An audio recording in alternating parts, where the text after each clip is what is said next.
દોસ્તો મારી કુછ જૂની મોજ ચેનલમાં આપનું સ્વાગત છે। આજના વિડીયોમાં આપણે વાત કરવાના છે કે આજે આ ગાયનો એક્સિડન્ટ થઈ ગયો।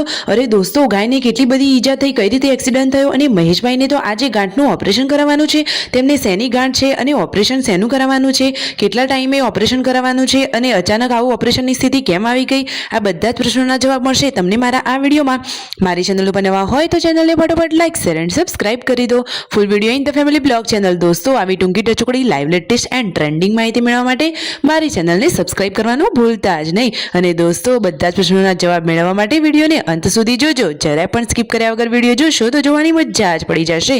તો દોસ્તો તમને જણાવી દેવામાં આવે છે કે મહેશભાઈને પેટમાં થોડી પ્રોબ્લેમ હતી, તો તેઓ દવાખાને ગયા હતા, તો તેમને રિપોર્ટ કરાવવાના ગયા અને રસ્તામાં આવતા વેત જ તેમને જોયું તો આ શું થયું દોસ્તો, આ ગાય માતા કે જે ભગવાનનું રૂપ કહેવાય તેમનું તો આજે એક્સિડન્ટ થયું। એક ટ્રકવાળા ભાઈ કે જે આ ગાયને આ રીતે ઠોકી અને પછી જતા રહ્યા, તો દોસ્તો ગાયને કેટલી બધી ઈજા થઈ છે તમે તેને નિહાળી શકો છો। તમે જુઓ તો ખરા કે આપણને તો જોઈને જ હૃદય કંપી ઉઠે છે। તો આ ગાય માતા ઉપર શું વીતતું હશે અને આ કે જે વણ બોલતું જનાવર કે તેના ઉપર આ શું વીતતું હશે, તે તો બોલી પણ ના શકે। મૂંગું જનાવર પોતાની વેદના જણાવી ના શકે, પરંતુ એના અંદર પણ જીવ છે, સાચી વાત ને દોસ્તો। તો જુઓ અત્યારે આ સમાજમાં ઘણા બધા લોકો સેવાનું કામ પણ કરી રહ્યા છે, તો બધા લોકો હેલ્પ કરી અને તેને આ રીતે ટ્રેક્ટર પાછળ લઈ જઈ અને દવાખાને એટલે કે હોસ્પિટલ ખસેડી ગયા છે। જે ભાઈએ ટ્રકથી આ ગાયને ટક્કર મારી હતી એ તો તરત જ ગાયબ થઈ ગયા, પરંતુ ત્યાંના આસપાસના બધા લોકો ભેગા થઈ અને જુઓ ગાય માતાની સેવાની હેલ્પ કરી રહ્યા છે, એટલે કે તેને ટ્રેક્ટર પાછળ આ રીતે બાંધી અને પછી હોસ્પિટલ લઈ જઈ રહ્યા છે। તો ફટોફટ આ ગાય માતાની સારું થઈ જાય એવી જ પ્રાર્થના।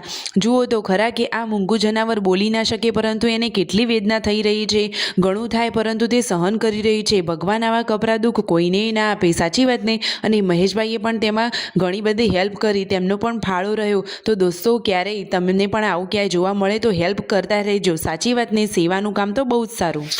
દોસ્તો મહેશભાઈ તો જુઓ હોસ્પિટલ ગયા હતા, ત્યાં તેમની સોનોગ્રાફી થઈ રહી છે। હવે રિપોર્ટમાં શું આવે છે તેના ઉપરથી બધું ડિસાઈડ થશે। ફાઇનલી તેમની સોનોગ્રાફી કરાવી દીધી છે અને આ રહી તેમની રિપોર્ટની ફાઇલ।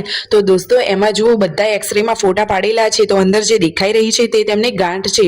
દોસ્તો ગાંઠ સામાન્ય છે, સાદી છે, પરંતુ ડોક્ટરે તેને ઓપરેશન કરવાનું કહ્યું છે, તો હવે તેમને ઓપરેશન તો કરાવવું જ પડશે। તેઓ ઘરે આવ્યા તો તેઓ જમવા માટે બેસતા હતા, પરંતુ જુઓ તો ખરા આ શું થયું, બધા ફાઇલ જોઈને ગભરાઈ ગયા અને બધા ચિંતામાં આવી ગયા કે હવે ઓપરેશન કરાવવું જ પડશે। પરંતુ દોસ્તો કોઈ વધારે ચિંતા જેવી વાત નથી, સાદી જ ગાંઠ છે, તો નોર્મલી ઓપરેશનથી તે દૂર થઈ જશે। તમને આ માહિતી સાચી ગમી હોય તો વિડીયોને લાઈક શેર એન્ડ સબસ્ક્રાઇબ કરી દેજો।